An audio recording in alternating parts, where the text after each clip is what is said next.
प्रिय विद्यार्थियों, जैसा कि आपका सेकंड पेपर है बीए सेकंड ईयर का विवाह की समस्याएं, परिवार और विवाह की क्या समस्याएं हैं, जिस पे हमने कल बाल विवाह ये समस्याओं के बारे में पढ़ा था।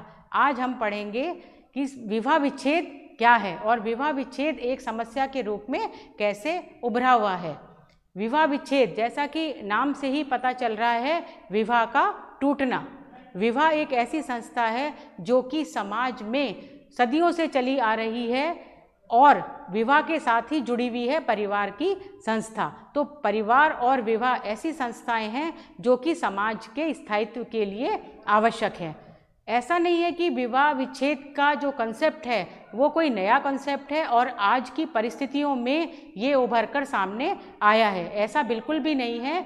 विवाह विच्छेद को मनुस्मृति में भी इसके इलस्ट्रेशन हमको मिलते हैं कि उस समय की परिस्थितियों के अनुसार विवाह विच्छेद कुछ विषम परिस्थितियों में मान्य था। जैसे कि उस समय लोग जो है व्यापार के लिए बाहर जाया करते थे, तो उस समय अगर 10-12 साल तक पति बाहर चला गया तो ऐसी स्थिति में पत्नी को ये अधिकार था कि वो अपनी दूसरी शादी कर सकती है।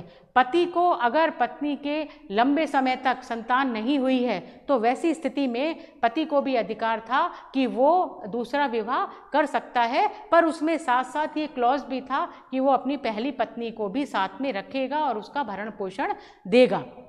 ऐसे ही कुछ और विषम परिस्थितियां थी जिसमें कि उस ज़माने के हिसाब से, क्योंकि बीमारियां क्योरेबल नहीं हुआ करती थी, तो कोई असाध्य बीमारी हो वैसी स्थिति में, या पत्नी अति की झगड़ालू हो या पति अति का मारपीट करने वाला हो, ऐसी स्थिति में भी मनुस्मृति कहती थी कि वो पति और पत्नी एक दूसरे से अलग होकर रह सकते थे। लेकिन समाज में ये व्यवस्था लंबे समय से और फिर चलती गई और किसी ना किसी रूप में परिवार का टूटना समाज में हमेशा से ही रहा है। तो इसीलिए इसको 1935 में बड़ौदा रियासत में ये सोचा जाने लगा कि कोई कानून बना दिया जाए ताकि कुछ एक लाइन तो तैयार हो कि किस परिस्थिति में विवाह विच्छेद होना चाहिए, या क्योंकि इस प्रकार का उदाहरण तो समाज में हमेशा से ही आते जा रहे थे। तो इसीलिए 1946 में फिर अगेन प्रयास हुआ दूसरी रियासतों में कि इस प्रकार के कानून की मांग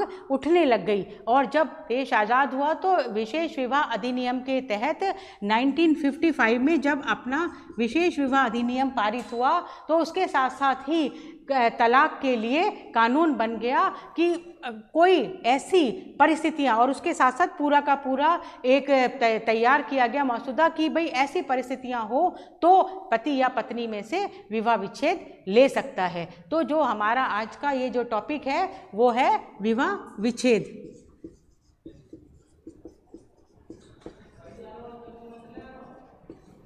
तो ये जो विवाह विच्छेद का टॉपिक है, इसमें व्यक्ति जो पति या पत्नी हैं, तो ये जो पति पत्नी हैं ये यूँ तो हमेशा समाज में एक साथ रहने वाली स्थिति रहते हैं और उसी में ही समाज सुदृढ़ होता है। लेकिन जब ऐसा हो जाए कि पति पत्नी के साथ ना रह सके और पत्नी पति के साथ ना रह सकने वाली स्थिति हो जाए तो समाज में विवाह विच्छेद के कानून का सहारा लेना पड़ता है। लेकिन ये तो और उसका बहुत लंबा प्रोसीजर है, और हमारा जो कानून है वो कानून भी कभी भी इस चीज़ की मांग नहीं करता कि पति पत्नी अलग रहे, क्योंकि हमारा सोशलाइजेशन ही इस प्रकार से लड़कियों का और लड़कों का होता है कि पत्नी और पति फॉरएवर के लिए होते हैं। पुराने समय में तो जन्म जन्मांतरों का संबंध माना जाता था, लेकिन अभी कम से कम इस जीवन के लिए तो फिक्स ही हो जाता है। विवाह एक ऐसा पवित्र बंधन माना जाता है, उसको टूटने की कल्पना करना ही बहुत मतलब असहनीय वेदनापूर्ण होता है हर एक के लिए। पति पत्नी कंसर्न उनके लिए भी, पेरेंट्स जो अपने बेटी का विवाह बहुत उमंग और चाव के साथ करते हैं उनके लिए भी, बेटे वालों के लिए भी, क्योंकि वो भी अपनी बहू को बहुत प्रेम के साथ लेकर आते हैं। तो ऐसी स्थिति में विवाह का टूटना एक असाधारण घटना है, एक अनयूजुअल घटना है जिसको कि समाज एक्सेप्ट नहीं करता है। तो ये जब विवाह विच्छेद होता है और कानूनी जो प्रक्रिया है वो भी बहुत लंबी प्रक्रिया है, और उसके बावजूद भी लास्ट तक आते आते जो जुडिशरी है वह भी पति पत्नी को साथ में उनकी मीटिंग कराते हैं और लास्ट तक ये कोशिश करते हैं कि विवाह विच्छेद ना हो। और सेपरेशन पीरियड 1 साल का भी होता है। उस सेपरेशन पीरियड में भी 1 साल तक दोनों को अलग अलग रखा जाता है और उनको ये मौका वापस अगेन दिया जाता है कि अगर वो चाहें तो ऐसी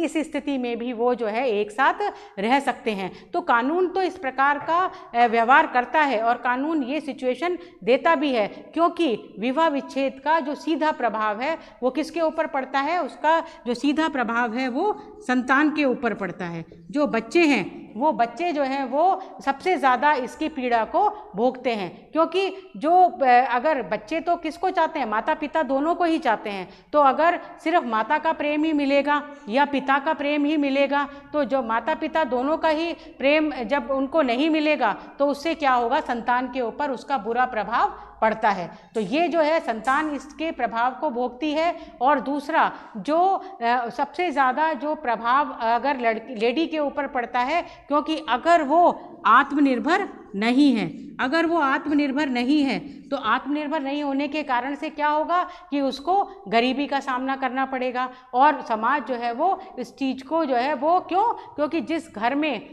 जिस घर से उसकी शादी होकर वो ससुराल में आ गई, वापस अगेन वो अगर उस परिवार में वापस जाती है तो जो माता पिता जिन्होंने कि इतने उत्साह के साथ उसकी शादी की उसको भी वो एक्सेप्ट नहीं करते, क्योंकि अब वो घर किसका हो गया? अब वो घर उसके भाई और उनके परिवार और उनकी संतानों के लिए हो जाता है। तो ऐसे समय में जो लेडी है, जो स्त्री है, उसको सबसे ज़्यादा खामियाजा भुगतना पड़ता है। तो इसलिए इस सिचुएशन को कभी भी समाज जो है वो एक्सेप्ट नहीं करता है और कोशिश हर तरह से ये की जाती है, चाहे जुडिशरी के माध्यम से या पारिवारिक संस्थाएं हैं उनके माध्यम से हमेशा, या बच्चियों का जो सोशलाइजेशन होता है उसके माध्यम से ये कोशिश की जाती है कि किसी भी प्रकार से इस प्रकार की डिवोर्स की जो प्रक्रिया है, एक तो डिवोर्स की प्रक्रिया ही बहुत पेचीदी और लंबी चौड़ी होती है और उसके बाद उसका जो भविष्य है वो भी अंधकार में होता है। तो ऐसी स्थिति में हम कभी भी एक्सेप्ट नहीं करते कि इस प्रकार की सिचुएशन किसी के सामने भी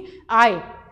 लेकिन इसका मतलब ये भी नहीं होता है कि हमें जो ससुराल पक्ष का या पति की किसी अनवांटेड मांग को माना जाए और मांग को माना जाकर उसी परिवार में दुख दर्द झेलते हुए या किसी प्रकार का कष्ट सहते हुए वो लेडी जो है उस परिवार में रहे, या वो पुरुष अगर उसकी पत्नी जो है अगर उसका साथ नहीं देती है, ऐसी स्थिति में भी पति पत्नी दोनों को ही ये अधिकार है, अगर किसी भी प्रकार से स्थिति का सामंजस्य नहीं हो पाता है तो ऐसी स्थिति में हम विवाह विच्छेद को एक्सेप्ट करेंगे। लेकिन फिर वापस यही कह रही हूँ कि इसका मतलब ये नहीं है कि लड़की को किसी भी प्रकार से ज़्यादा कॉम्प्रोमाइज़ करने की आवश्यकता है।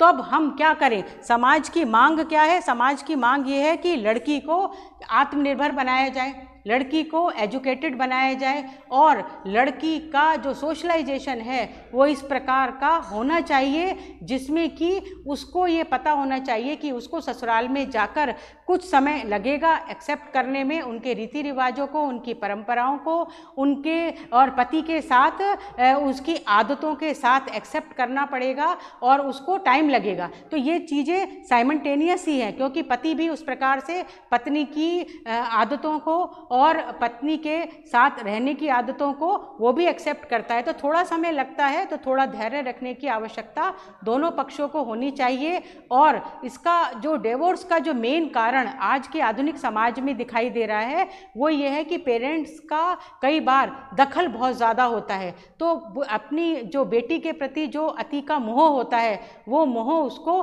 कई बार उनके परिवार को टूटने का कारण बन जाता है। तो इसीलिए देखिए, जब हम एक सर्टेन एज के बाद बच्ची की शादी करते हैं या लड़के की शादी करते हैं तो दोनों एक तरह से बालिग हुए हुए होते हैं। तो जब वो बालिग हैं तो उनको अपने डिसीजन लेने का अधिकार है और पेरेंट्स को अनवांटेडली बार बार उनको फ़ोन करके या किसी प्रकार से उनके परिवार में किसी भी तरह से दखलंदाजी नहीं देना चाहिए, क्योंकि वो भी आज की जो नई रिसर्चेज हुई हैं उसमें ये सामने आ रहा है कि जो लड़कियों के प्रति पेरेंट्स का जो मोह होता है वो भी तलाक का कारण बनता है। तो थोड़े धैर्य की आवश्यकता है, क्योंकि हमेशा से ही विवाह विच्छेद एक नेगेटिव अवधारणा ही रहेगी। कभी भी कोई पेरेंट्स ये नहीं चाहेगा कि जिस बच्ची की शादी उसने इतने उत्साह से की थी वो शादी किसी भी प्रकार से टूटे। तो वो शादी टूटनी भी नहीं चाहिए और उसके लिए, लेकिन फिर भी उसके लिए हमको सतर्क रहने की आवश्यकता है। अपने पेरेंट्स उसको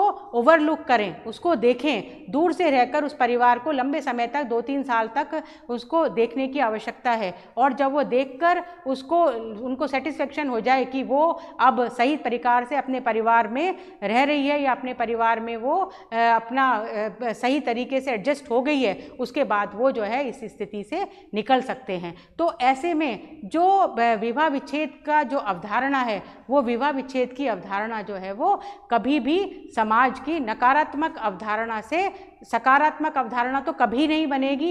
ये हमेशा से ही नकारात्मक अवधारणा ही है और हमें ये प्रयास करना चाहिए कि हम जो है वो इस प्रकार की स्थितियों को आने ही ना दें। मैं समझती हूँ कि आपको समझ में आया होगा कि विवाह विच्छेद की ज़रूरत कभी भी ना पड़े, और अगर पड़ती है और अगर ऐसी सिचुएशन है, सपोज़ एक्स्ट्रा मैरिटल रिलेशनशिप है या कोई किस प्रकार से आपस में जुड़ाव हो ही नहीं पा रहा है, तो ऐसे तिल करके मरने की भी आवश्यकता नहीं है। उस अनयूजुअल सिचुएशन के लिए हमको विवाह विच्छेद की अवधारणा का प्रयोग करना चाहिए भी, और उसके लिए सबसे ज़्यादा ज़रूरी है कि हम इंडिपेंडेंट हों और अपने पाँव पर खड़े हों, तब हम इस प्रकार की चीज़ को सोचने की आवश्यकता रखेंगे। तो उसके लिए ज़रूरी भी नहीं है कि हमारे को एजुकेटेड ही हो। अगर आप किसी भी कारण से अनएजुकेटेड भी हैं तो ऐसी स्थिति में हम सिलाई करके, एम्ब्रॉयडरी करके, पेंटिंग करके, बहुत सारे ऐसे कार्य हैं जो कि कुटीर उद्योग धंधा करके, छोटा व्यापार करके